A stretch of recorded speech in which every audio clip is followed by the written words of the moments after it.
الله وبركاته.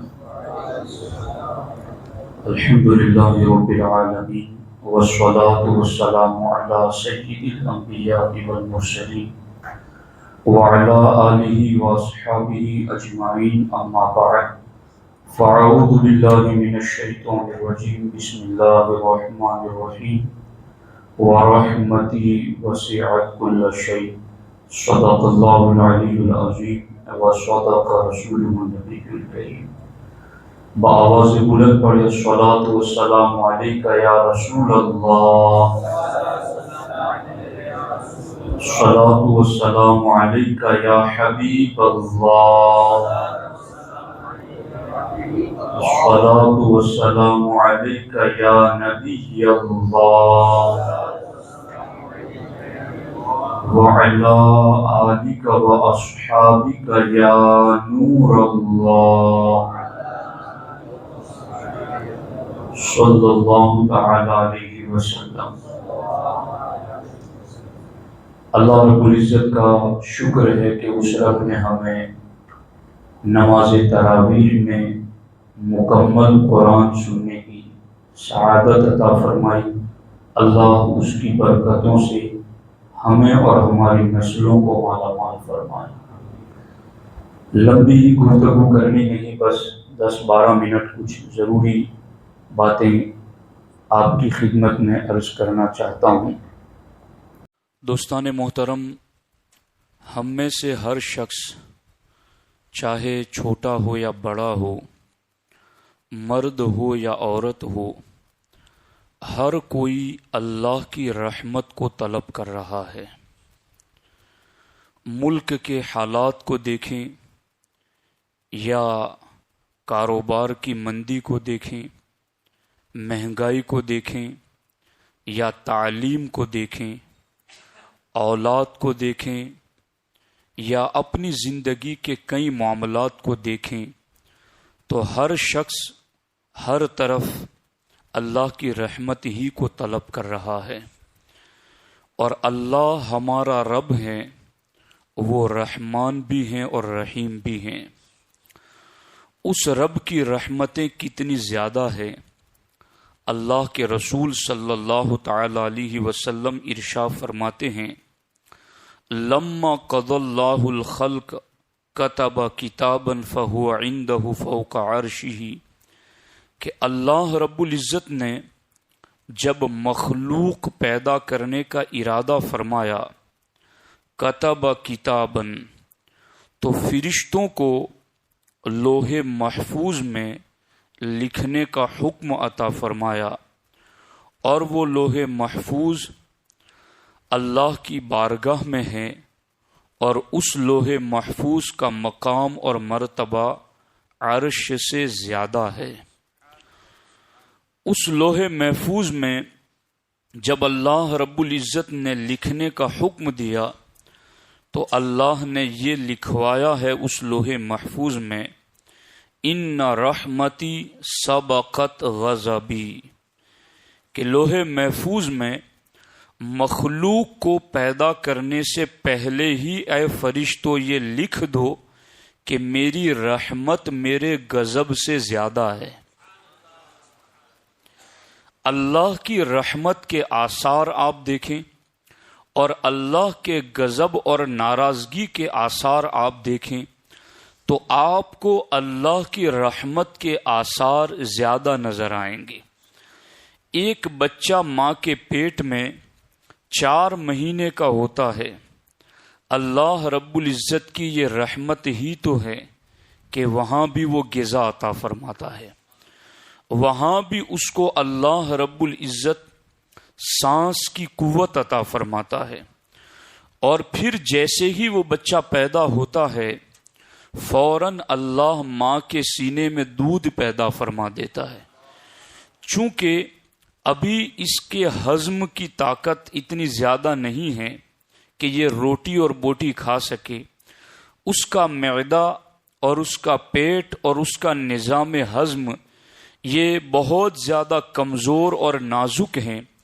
اس کے لیے کوئی ایسی غذا چاہیے جو اس کی طبیعت کے موافق ہو، اور اللہ نے وہ غذا ماں کے سینے میں پیدا فرما دی، اور پھر ادھر بچہ روتا ہے اور ماں کے سینے میں دودھ آ جاتا ہے، اور وہ اپنے حلق سے نیچے اتارتا ہے، اور دھیرے دھیرے اس کی تربیت ہوتی ہے۔ تو ماں کے پیٹ میں دیکھو یا ماں کے پیٹ سے باہر آنے کے بعد دیکھو، یہ اللہ کی رحمت ہی تو ہے۔ وقت پر بارش کا برسنا، زمین کو حکم دینا کہ وہ سبزہ اگائے، اور پھر کسان کو اس بات کی ضرورت کہ میں اپنی کھیتی کاٹ کر بیچوں تاکہ اپنی ضرورتیں پوری کروں، وہ لا کر کے منڈی میں بیچتا ہے، منڈی میں جا کر ہم خریدتے ہیں، اس کو لا کر کے ہم کاٹ چھانٹ کر کے کھانے کے لائق بناتے ہیں، پھر چولہے پر سیک کر کے اس کو اپنی غذا کے لیے تیار کرتے ہیں۔ پھر اللہ نے ہمیں ہاتھوں کا ایسا آٹومیٹک سسٹم دیا، ایسا نہیں کہ ہاتھ بس اکڑا ہے تو اکڑا ہی رہے، مڑ نہ سکے، بلکہ ایسا سسٹم دیا کہ جدھر موڑنا چاہیں پھر انگلیوں کا، پھر اللہ نے حلق تک پہنچایا، اور حلق تک پہنچانے کے بعد منہ میں اللہ نے سخت سخت دانت رکھ دیے جو اس کو چبا کر نرم کرتے ہیں کہ حلق سے اتار سکے۔ پھر پیٹ میں جاتا ہے، اللہ کا پھر نظام جاری ہوتا ہے، وہ ہضم کا پروسیس ہوتا ہے، پھر اس کے بعد جو فاضل چیز ہوتی ہے وہ باہر آ جاتی ہے، اور جو چیز ضرورت کی ہوتی ہے اس سے دماغ کو تقویت پہنچتی ہے، آنکھوں کو تقویت پہنچتی ہے، زبان کو طاقت پہنچتی ہے، ہاتھوں کو طاقت پہنچتی ہے۔ ایک دانے سے لے کر کے روٹی پکنے تک، اور روٹی پکنے سے لے کر لقمہ بننے تک، اور لقمے سے لے کر پیٹ میں جانے تک، اور ضرورت سے زائد کا نکل جانا اور ضرورت کی چیزوں کا جسم میں رہ جانا، اس سارے پروسیس پر ہم نظر کریں گے تو ہر لمحہ ہمیں اللہ کی رحمت نظر آئے گی۔ اسی طریقے سے آپ انسان کی زندگی میں یہ جو ایک دانہ ہے، ایک دانے سے لے کر لقمے تک کا سفر ایک لمبا سفر ہے، مگر اس دانے کو پروان چڑھانے کے لیے رب سورج کو نکالتا ہے، ہواؤں کو بھیجتا ہے، زمین کو طاقت فراہم کرتا ہے، بادلوں کو بھیجتا ہے، بارش برساتا ہے، اور پھر اللہ رب العزت اس پورے نظام کو چلا کر کے ہمارے دانے کو لقمے تک پہنچاتا ہے۔ اس سب پر نظر کریں گے تو آپ کو پتہ چلے گا یہ اللہ کی رحمت ہی کے نظارے ہیں، یہ اللہ کی قدرت ہی کے نظارے ہیں۔ اسی لیے اللہ کے رسول صلی اللہ تعالی علیہ وسلم نے ارشاد فرمایا، ان للہ مئۃ رحمت، اے بندو اگر تم سمجھنا چاہو تو یوں سمجھو کہ اللہ کی رحمت کے 100 درجے ہیں۔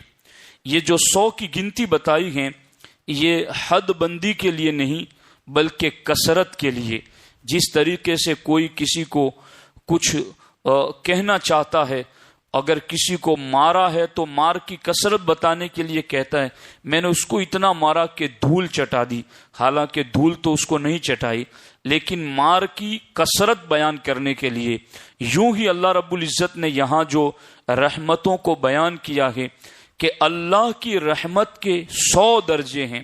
اب توجہ سے سننا اس بات کو، اللہ کے رسول علیہ السلام فرماتے ہیں انزل منہا رحمتن واحدتن، اللہ نے ان 100 رحمت کے حصوں میں سے اس دنیا کے اندر صرف رحمت کے ایک حصے کا فیض تقسیم کیا ہے۔ 100 حصوں میں سے صرف ایک حصے کی رحمت کا فیض اللہ نے جب اس کائنات کے اندر بانٹ دیا تو اس کا اثر کیا ہوا؟ بین الجن والانس والبہائم والحوام، کہ سارے انسانوں کو، سارے جنوں کو، سارے چوپایوں جانوروں کو اور سارے وحشی جانوروں کو، جن کو بھی رحمت کا حصہ ملا ہے وہ اللہ کی رحمت کے 100 حصوں میں سے صرف ایک حصے کا فیضان ہے۔ اور اس ایک حصے کے فیضان کا معاملہ کیا ہے؟ آقا علیہ السلام ارشاد فرماتے ہیں بہا یتراحمون بہا تعطف الوحش علی ولدہا، سرکار دو عالم صلی اللہ علیہ وسلم ارشاد فرماتے ہیں کہ یہ مرغی اپنے بچوں کو پروں میں دبا کر کیوں بیٹھی ہیں؟ اس کے بچوں پر کوا حملہ کرتا ہے تو یہ بچانے کے لیے کیوں دوڑتی ہیں؟ یہ